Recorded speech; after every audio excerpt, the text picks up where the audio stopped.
Hi friends, my name is Manish और स्वागत करता हूँ आपका फाइनेंस टॉक्स चैनल पर। आज हम बात करेंगे म्यूचुअल फंड कैटेगरीज़ के ऊपर कि म्यूचुअल फंड में कैटेगरीज़ कितनी होती है।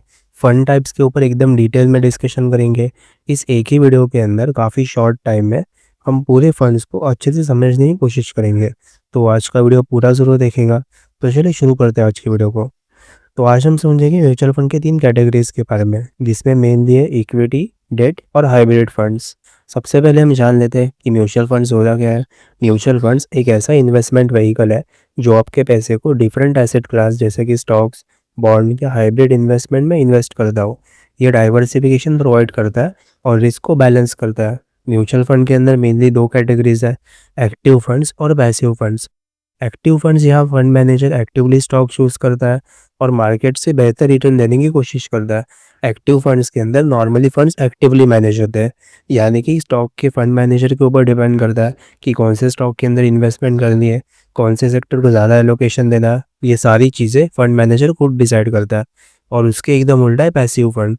ये सिंपली एक इंडेक्स को कॉपी करता है, जैसे कि निफ्टी 50 वो एक इंडेक्स है। उसी इंडेक्स को कॉपी करने के लिए जैसे कि निफ्टी 20 ETF या फिर निफ्टी म्यूचुअल फंड, उसी को हम मान लेते हैं पैसिव फंड।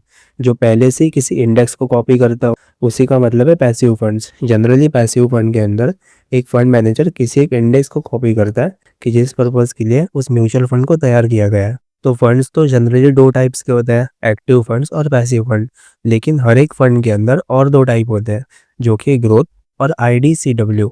पहला बात कर लेते हैं ग्रोथ ऑप्शन के बारे में। यहाँ आपके रिटर्न्स को री इन्वेस्ट किया जाता है लॉन्ग टर्म कंपाउंडिंग के लिए, यानी कि स्टॉक के अंदर जो भी रिटर्न आता है उसे लॉन्ग टर्म कंपाउंडिंग में या फिर उसी स्टॉक के अंदर इन्वेस्टेड रखा जाता है। और दूसरा ऑप्शन है IDCW। पहले जैसे कि डिविडेंड ऑप्शन होता है, उसी का जैसा ऑप्शन है IDCW। पहले इसमें डिविडेंड ऑप्शन कहा जाता था, लेकिन आपको इसमें रेगुलर पे आउट्स मिलते रहते हैं। लेकिन यहाँ पर एक और चीज़ नोटिस करने की ज़रूरत है कि IDCW ऑप्शन के अंदर जैसे ही आपको डिविडेंड मिल जाता है, जो कि मंथली, क्वार्टरली, हाफ ईयरली या फिर ईयरली भी हो सकता है, जैसे ही आपको डिविडेंड मिल जाए तो उसी प्रोपोर्शन के अंदर NAV थोड़ी सी कम हो जाती है। लेकिन ग्रोथ फंड के अंदर डिविडेंड का कोई ऑप्शन नहीं होता, तो उसके अंदर NAV कोई कम नहीं होती। तो अब हम बात कर लेते हैं कि म्यूचुअल फंड के अंदर कौन से वो 3 कैटेगरीज है। पहली कैटेगरी है इक्विटी फंड्स। इक्विटी फंड्स में जनरली 65% या उससे ज़्यादा अगर इक्विटी एक्सपोजर कोई भी फंड रखता हो तो उसे हम बोलते हैं इक्विटी फंड। वैसे ही डेट फंड के अंदर भी वही सेम है कि कोई भी अगर फंड डेट का प्रोपोर्शन 65% या उससे ज़्यादा रखता हो तो उसे हम बोल सकते हैं डेट फंड। और तीसरा है hybrid category fund. Hybrid category के अंदर दोनों ही बैलेंस्ड होते हैं, तो 100% डेट या 100% इक्विटी के अंदर चूज़ करता हो तो उसे हम हाइब्रिड फंड बोल सकते हैं। या फिर कोई अगर अलग अलग एसेट क्लास है जैसे कि मल्टी एसेट फंड, उसके अंदर भी मान लेते हैं कि कोई डेट पर्सन भी है, उसमें इक्विटी, गोल्ड, रियल इस्टेट हर एक एसेट क्लास के अंदर इसमें इन्वेस्ट किया हुआ, तो भी हम उसे बोल सकते हैं हाइब्रिड फंड्स। अब हम बात कर लेते हैं कि इक्विटी फंड के अंदर मार्केट कैप के हिसाब से कौन सा टाइप होता है। पहला टाइप है मल्टी कैप फंड, जिसमें कि लार्ज, मिड और स्मॉल तीनों के अंदर इन्वेस्टमेंट होती है। उसी के अंदर और एक कैटेगरी है फ्लेक्सी कैप फंड, उसमें भी तीनों के अंदर इन्वेस्टमेंट होती है। अगर आप इनके बारे में डिटेल में जानना चाहते हो तो म्यूचुअल फंड के ऊपर आप हमारा प्रीवियस एपिसोड भी चेकआउट कर सकते हो। प्लस अगर आप म्यूचुअल फंड में इन्वेस्ट करना चाहते हो या फिर टर्म इंश्योरेंस और हेल्थ इंश्योरेंस परचेज करना चाहते हो तो डिस्क्रिप्शन में दी व्हाट्सएप लिंक से आप मुझे डायरेक्टली मैसेज कर सकते हो। सेकंड कैटेगरी है लार्ज कैप फंड, जो कि टॉप 100 कंपनीज में इन्वेस्ट करता हो। थर्ड कैटेगरी है मिड कैप फंड, जो कि 101 से लेकर 250 तक, यानी कि नेक्स्ट 150 स्टॉक के अंदर इन्वेस्ट करता हो, उसे हम बोल सकते हैं मिड कैप फंड। और तीसरी कैटेगरी है small cap fund. Small cap fund के अंदर काफ़ी सारे स्टॉक इंक्लूड हो सकते हैं, यानी कि पहले 250 से बाद में जो भी 251 से लेकर जो कि आखिरी स्टॉक है, उन सभी स्टॉक को स्मॉल कैप कैटेगरी के अंदर रखा गया है। उन सभी स्टॉक में इन्वेस्टमेंट हो सकती है अगर आप स्मॉल कैप फंड चूज़ करते हो तो। लेकिन अपार्ट फ्रॉम मार्केट कैप यहाँ पे कुछ और कैटेगरीज भी होती है जो कि इक्विटी फंड्स के अंदर नॉर्मली ऐड किया जाता है, जो कि पहली कैटेगरी है value fund. Under price stock को पिक करता हूँ जो कि लॉन्ग टर्म के अंदर ग्रो कर सकते हैं। सेकेंड कैटेगरी है डिविडेंड यील्ड फंड, ऐसी कंपनीज में इन्वेस्ट करता हूँ जो कि हाई डिविडेंड यील्ड देता हो। और थर्ड कैटेगरी है कॉन्ट्रा फंड, मार्केट के अगेंस्ट जो चलने वाला स्टॉक है, यानी कि अंडर वैल्यू स्टॉक में इन्वेस्ट करना, उसे हम बोल सकते हैं कॉन्ट्रा फंड। इक्विटी फंड्स के अंदर या स्पेसिफिक स्ट्रैटेजीज पे भी फोकस किया जाता है, जैसे कि सेक्टोरल या थीमेटिक फंड। ये एक ऐसे टाइप के फंड होते हैं जो किसी एक सेक्टर के ऊपर या फिर किसी एक थीम के ऊपर परफॉर्म करते हो। इंफ्रास्ट्रक्चर ये भी एक सेक्टर है, उसी सेक्टर के अंदर कोई इन्वेस्ट करना हो एक फंड, तो उसे हम बोल सकते हैं सेक्टरल या थीमेटिक फंड। सेकेंड है फोकस फंड, ये भी एक तरह का अलग स्ट्रैटेजी है जो सिर्फ 30 स्टॉक के अंदर इन्वेस्ट करता हो, जिसमें फंड मैनेजर को कन्विक्शन रहना काफ़ी ज़रूरी है कि इसी स्टॉक के अंदर एक आउट परफॉर्मेंस हो सकती है।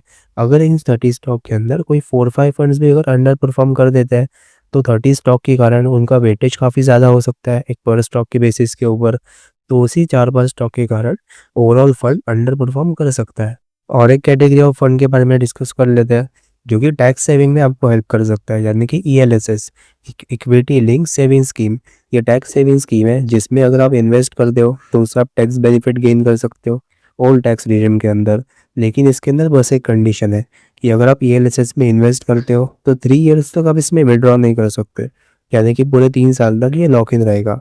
सेकेंड है इंडेक्स फंड, जैसे कि हम बात कर चुके हैं, ये पहले एक पैसिव फंड्स है, लेकिन पैसिव फंड भी एक इक्विटी फंड्स होता है, तो इसलिए हमने इसे इंक्लूड किया हुआ है। इंडेक्स फंड जो कि किसी इंडेक्स को कॉपी करता हो या उसे रेप्लिकेट करता हो। तो अब हम बात कर लेते हैं डेट फंड्स के ऊपर कि डेट फंड के अंदर कौन सी कैटेगरीज होती है। डेट फंड के ऊपर हम डिस्कशन करने से पहले हम एक चीज़ यहाँ पर और डिस्कस कर लेते हैं ड्यूरेशन के बारे में। ड्यूरेशन को बहुत सारे लोग ये स्पेसिफाई करते हैं कि कोई एक ऐसा टाइम है कि जिसके अंदर बॉन्ड मैच्योर होते हैं, तो वैसा नहीं है। बॉन्ड कब मैच्योर होंगे, कितना टाइम उसे मैच्योरिटी में बाकी है, उसे हम बोलते हैं टेन्योर। ड्यूरेशन का मतलब है कोई अगर फिक्स इनकम इंस्ट्रूमेंट जैसे कि बॉन्ड कितना फ्लक्चुएट करेगा as change to interest rate, उसे हम बोलते हैं ड्यूरेशन।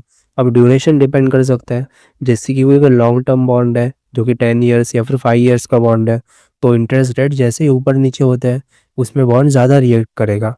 लेकिन अगर कोई लो ड्यूरेशन बॉन्ड है, यानी कि कोई ऐसा बॉन्ड है जो कि 1 साल के अंदर मैच्योर हो सकता है या फिर 6 महीने के अंदर मैच्योर हो सकता है, तो उसके अंदर फ्लक्चुएशंस काफ़ी कम होंगे as compare to interest rates. तो इसी फ्लक्चुएशंस को मेजर करने का काम करता है मॉडिफाइड ड्यूरेशन, ना कि उस टेन्योर को जहाँ की बॉन्ड मैच्योर हो रहा है। तो डेट फंड्स के अंदर बेसिकली 2 टाइप्स के अंदर कैटेगरीज होती है। पहली कैटेगरी है कि जिसमें ड्यूरेशन के बेसिस के ऊपर डेट फंड को कैटेगराइज किया जाता है, और दूसरी कैटेगरी है क्रेडिट बेसिस के ऊपर, यानी कि जो भी बॉन्ड्स के अंदर इन्वेस्टमेंट होती है वो स्पेसिफिक बॉन्ड कितना रिस्क कैरी करता है। तो इन दोनों के ऊपर भी जान लेते हैं। तो पहले हम बात कर लेते हैं कि ड्यूरेशन के बेसिस के ऊपर जो कैटेगरीज तय की जाती है। पहली कैटेगरी है सबसे छोटे ड्यूरेशन के अंदर, यानी कि ओवरनाइट फंड। ओवरनाइट फंड ऐसे बॉन्ड के अंदर इन्वेस्ट करता है कि जिस बॉन्ड की ड्यूरेशन 1 ईयर या उससे कम के अंदर मैच्योर हो, तो उसे हम बोल सकते हैं ओवरनाइट फंड। सेकेंड कैटेगरी है लिक्विड फंड। इस फंड के अंदर उसी बॉन्ड में इन्वेस्ट किया जाता है जिसकी मैच्योरिटी 91 डेज या उससे कम हो। Third category ultra short duration fund, जिसके अंदर मैच्योरिटी 3 से लेकर 6 महीने तक होती है। अब शॉर्ट ड्यूरेशन फंड के अंदर रिटर्न स्लाइटली आपको ज़्यादा दिख सकता है as compare to liquid fund और ओवरनाइट फंड। फोर्थ कैटेगरी है लो ड्यूरेशन फंड, कि जिसके अंदर 6 महीने से लेकर 12 महीने तक जो बॉन्ड होता है उसी के अंदर इन्वेस्टमेंट हो रही है। और फिफ्थ कैटेगरी है money market fund.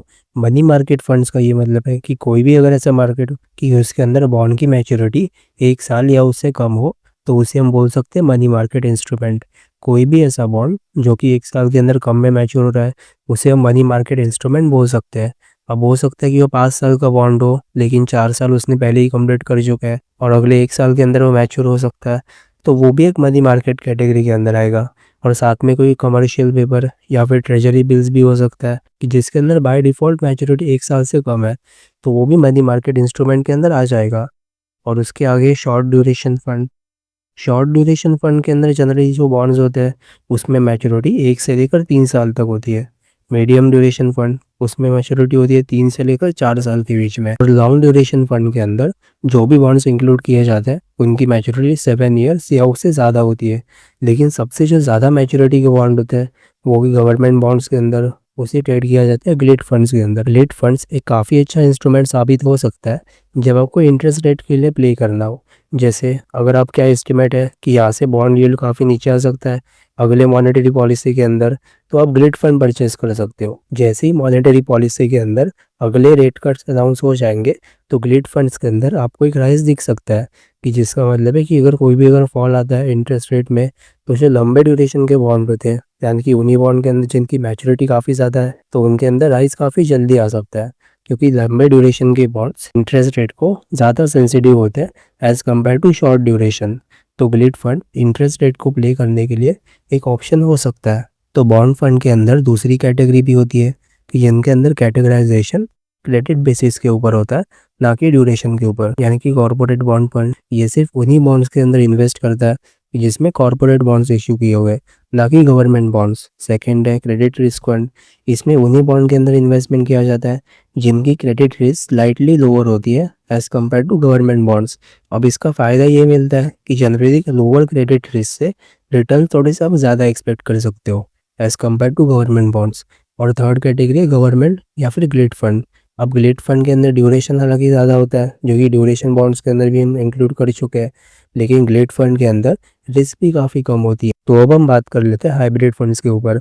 Hybrid funds के अंदर जनरली तीनों का मिक्सचर होता है, यानी कि इक्विटी, डेट और कमोडिटी, इन तीनों के अंदर इन्वेस्टमेंट हो सकती है, कि जिसके थ्रू रिस्क काफ़ी कम हो जाती है और रिटर्न्स यहाँ पर काफ़ी वैसे मॉडरेट आ सकते हैं। यानी कि डेट से आप स्लाइटली बेटर रिटर्न्स एक्सपेक्ट कर सकते हो, लेकिन इक्विटीज़ के कंपैरिजन में रिस्क इसके अंदर काफ़ी कम होती है। तो पहली कैटेगरी जब हम बात कर चुके हैं, यानी कि मल्टी एसेट एलोकेशन फंड। अगर आप मल्टी एसेट फंड के ऊपर एक डिटेल वीडियो चेकआउट करना चाहते हो तो डिस्क्रिप्शन में दी हुई लिंक से आप ये भी वीडियो चेक कर सकते हो। तो मल्टी एसेट फंड के अंदर जनरली इक्विटी, गोल्ड और डेट, इन तीनों के अंदर इन्वेस्टमेंट होती है।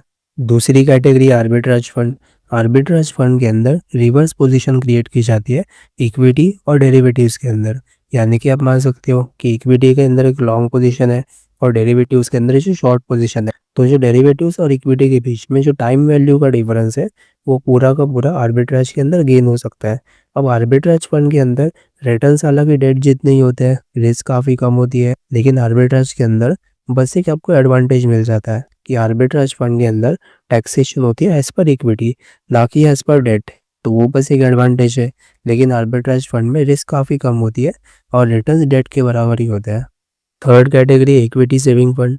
इक्विटी सेविंग फंड के अंदर तीनों कैटेगरीज का मिक्स होता है, कि इक्विटी, डेट और आर्बिट्राज, इन तीनों को मिक्स करके तैयार किया जाता है इक्विटी सेविंग फंड। अब इक्विटी सेविंग फंड के अंदर भी रिटर्न्स डेट से स्लाइटली हायर होते हैं, लेकिन रिस्क काफ़ी कम होती है as compare to pure equity funds. Fourth category है बैलेंस्ड एडवांटेज या फिर dynamic asset allocation fund. Dynamic asset allocation या बैलेंस्ड एडवांटेज दोनों की मतलब एग्जैक्ट सेम है। अब इसके अंदर बस एक एडवांटेज है कि फंड मैनेजर के पास कंप्लीट राइट होता है कि बैलेंस्ड एडवांटेज के अंदर वो 100% इक्विटी के अंदर या फिर 100% डेट, इन दोनों के अंदर शिफ्ट कर सकता है। प्लस डेट और इक्विटी को कंबाइन करके और दो कैटेगरीज यहाँ पर निकल के आती है। पहली कैटेगरी है एग्रेसिव हाइब्रिड, यानी कि जिसमें 65 से लेकर 80% का कॉन्ट्रीब्यूशन मिनिमम इक्विटी हो, तो उसे हम बोल सकते हैं एग्रेसिव हाइब्रिड। और उसका एकदम अपोजिट यानी कि कंजर्वेटिव हाइब्रिड, यानी कि 10 से 25% में इक्विटी हो, तो उसे हम बोल सकते हैं कंजर्वेटिव हाइब्रिड। और दोनों के अंदर ही बाकी प्रोपोर्शन रहेगा डेट में। तो दोस्तों आज हमने देखा म्यूचुअल फंड्स के काफ़ी डिफरेंट टाइप्स होते हैं, इक्विटी, डेट और हाइब्रिड। आपको कौन सा म्यूचुअल फंड चूज करना चाहिए, ये अगर आप डिस्कस करना चाहते हो तो डिस्क्रिप्शन में दी हुई व्हाट्सएप लिंक से आप मुझे डायरेक्टली मैसेज कर सकते हो, हम ज़रूर इसके ऊपर डिस्कस करेंगे। तो अगर आपको आज का वीडियो पसंद आया हो तो इसे लाइक और शेयर ज़रूर कीजिएगा। तो मिलते हैं अगले वीडियो में, तब तक के लिए गुड बाय।